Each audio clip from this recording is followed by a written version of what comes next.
What up, guys? Welcome back to day 2 out of 30 of the challenges. So for 30 days straight, I'm gonna be recording myself walking outside and just talking,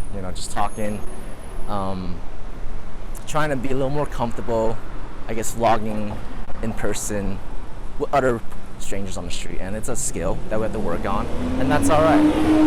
But listen, I literally just came out of the gym and I was contemplating whether or not to go back to the house to put on sunscreen, because your boy forgot to put on sunscreen because, I thought in my head I was just gonna go and record and talk about these things, but turns out not wearing sunscreen in 2025 while you're out could be the bravest thing I've ever done, just because skincare and the way you look is so important. So I'm kind of risking it all to talk to you guys or to make this video.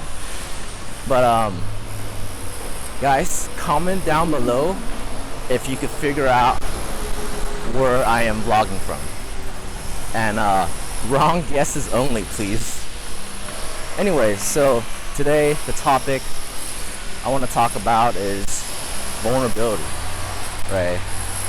We all know that some people are better at... Oh god, that was a loud section.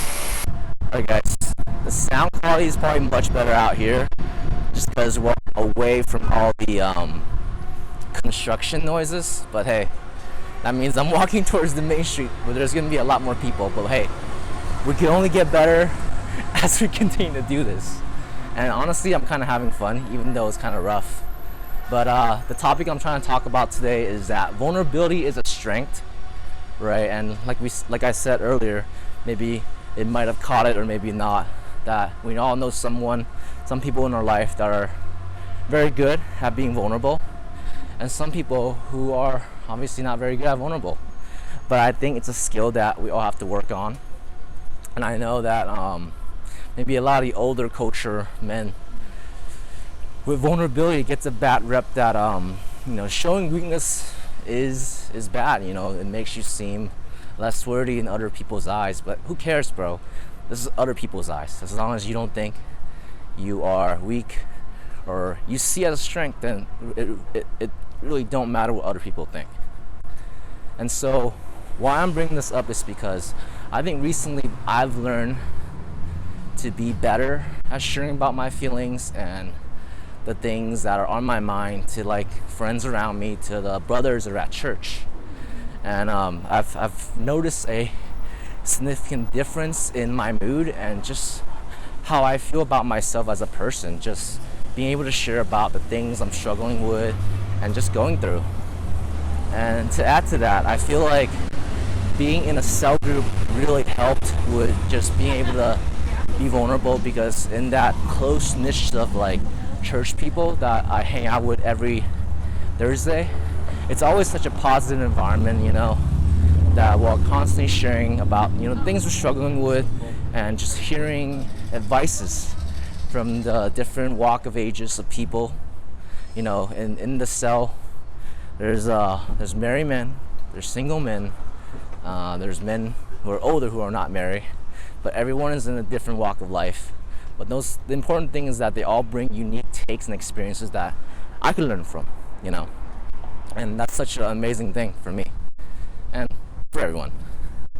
But I feel like that couldn't have done without someone else being able to set the tone for the environment. And what I mean by that is someone else being vulnerable first, right? Setting the feel for everyone to be like, oh, this guy's vulnerable, he's sharing some deep stuff. That kind of opens up room for me to share some of the things I'm struggling with. And most of the times we tend to think that the stuff we're struggling with or we're going through is we're the only ones that feel it. But the truth is that that's not it, man. We're all human, and we all feel these things, right, at times. And and I think being able to talk about them openly and sharing them with people you trust is an important thing. And maybe I think for me it took a little bit of time to get to the point where I feel like I could trust people to share some of these things, you know, people who've seen me in like not just my high, right, as in like not just like the surface level of who I am, but also, you know, when I'm down, when I'm hurt. And yeah, like I think those are the moments that kind of connect you with other people, is that you're able to be vulnerable, you're able to share who you are, and those things really connect with other people. Because I feel like most people, if it's a deep friendship, right, we connect in moments where we're hurt. And that's not to say like trauma bond is your should be your go-to thing, but I think those type of relationships go a lot deeper, right, when people are able to share struggles and vulnerability and etc. And yeah, and I think right now what I'm working on in terms of like my vulnerability is, what am I working on to my vulnerability? I guess to share on YouTube, to be a little bit more open, and maybe maybe my content can bring others that wants to chime in their own opinions or their own experiences of how life have treated them, and what are some of the changes, because I feel like these things are just not talked about, and I just want to come on here and give my 1-2 takes, and also practice speaking in front of a camera, practice speaking in person, practice speaking in public. I'm sure the footage kind of suck. I don't have one of those fancy like selfie sticks or gimbals, but hey, wherever you are, just start. Yeah, and I think slowly and surely we'll always get better at it as we keep on doing it. But all right, guys, that is my topic for the day. If you have any thoughts or comments, or just what's on your mind after watching this video, feel free to share it down below in the comment section. And as always, God bless and have a good rest of your Monday.